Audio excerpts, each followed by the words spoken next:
Lecture de la lettre de Saint Paul apôtre aux Romains, chapitre 12, des versets 5 à 16b. Frères, nous qui sommes plusieurs, nous sommes un seul corps dans le Christ et membres les uns des autres, chacun pour sa part. Et selon la grâce que Dieu nous a accordée, nous avons reçu des dons qui sont différents. Si c'est le don de prophétiser, que ce soit à proportion du message confié. Si c'est le don de servir, que l'on serve. Si l'on est fait pour enseigner, que l'on enseigne. Pour réconforter, que l'on réconforte. Celui qui donne, qu'il soit généreux. Celui qui dirige, qu'il soit empressé. Celui qui pratique la miséricorde, qu'il ait le sourire. Que votre amour soit sans hypocrisie. Fuyez le mal avec horreur, attachez-vous au bien. Soyez unis les uns aux autres par l'affection fraternelle, rivalisez de respect les uns pour les autres.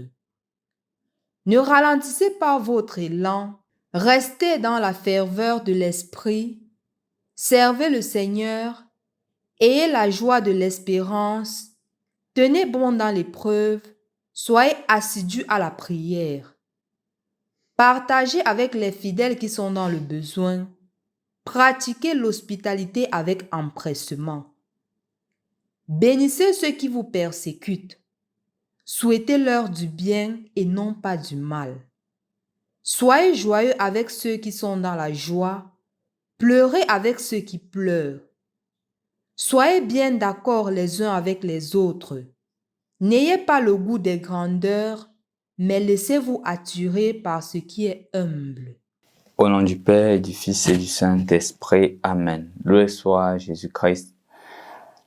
Parfois, il arrive que certaines personnes se sentent mal parce qu'ils se disent que je n'ai pas tel don, voyant une personne agir d'une manière et se retrouvent dans l'incapacité d'agir ainsi ou agir comme eux.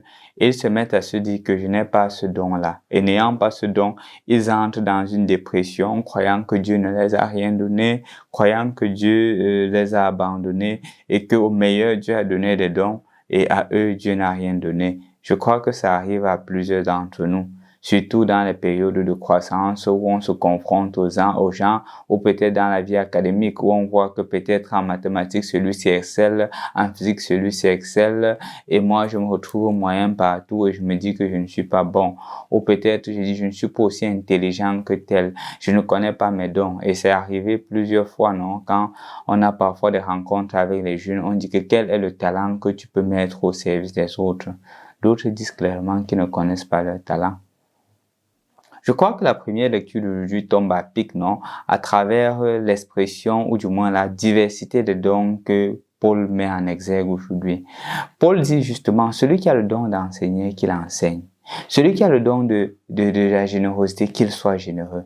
Comme pour dire que chacun d'entre nous a du moins des bribes de chacun des dons. Et il ne faudrait pas en douter. Mais il y a toujours un don qui prend l'ascendance sur les autres. Si pour moi, par exemple, le don de l'écoute prend l'ascendance sur les autres dons que j'ai reçus, peut-être pour toi, c'est le don de l'enseignement qui prendra l'ascendance sur les autres dons que tu reçois. Pour quelqu'un d'autre, ce serait peut-être le don de la générosité qui aura de l'ascendance sur les autres dons. Et donc, ce n'est pas parce que moi, j'ai le don de l'écoute, l'autre a un plus grand don de générosité, qu'il est plus grand que moi ou que je suis plus grand que lui. Parce que malheureusement, le monde me fait croire, si jamais l'environnement dans lequel je vis, c'est celui qui enseigne qui est meilleur, c'est celui qui est plus apprécié, je vais me sentir mal. Et Paul est en train de faire comprendre que c'est le même corps. Il y a différents dons, il y a différentes tâches, mais la finalité est toujours l'accomplissement de la volonté de Dieu. Et que c'est ce que chacun doit plutôt rechercher. Non pas d'envier le don ou le talent de l'autre, mais de se dire en soi-même, ce que je reçois, est-ce que cela m'aide à réaliser la volonté de Dieu? C'est ce qui est essentiel, c'est ce qui est important et c'est ce sur quoi chaque chrétien doit s'atteler.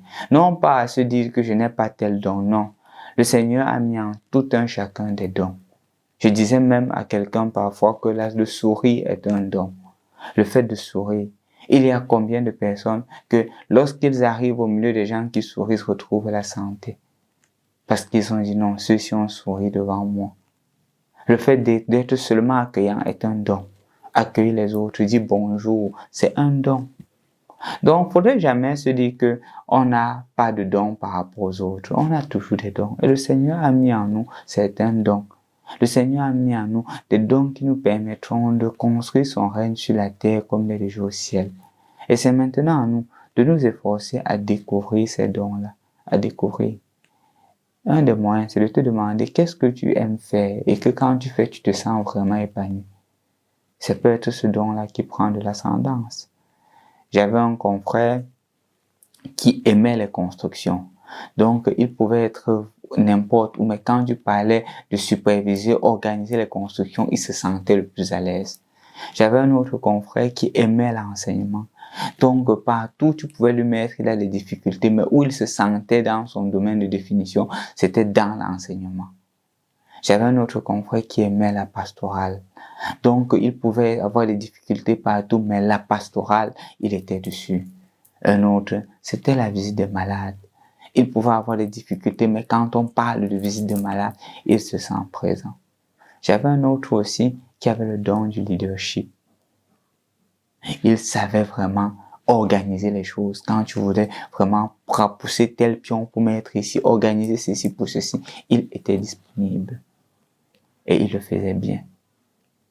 Découvre toi aussi ton don. Quel est le don que le Seigneur a mis en toi? Rappelle-toi, le don que tu reçois n'est jamais un don centré sur toi. Le don que tu reçois, c'est toujours pour construire le règne de Dieu sur la terre comme il est déjà au ciel. Si tu découvres ce don-là, vas-y, mets-le au service de tes frères et tes sœurs en ce jour.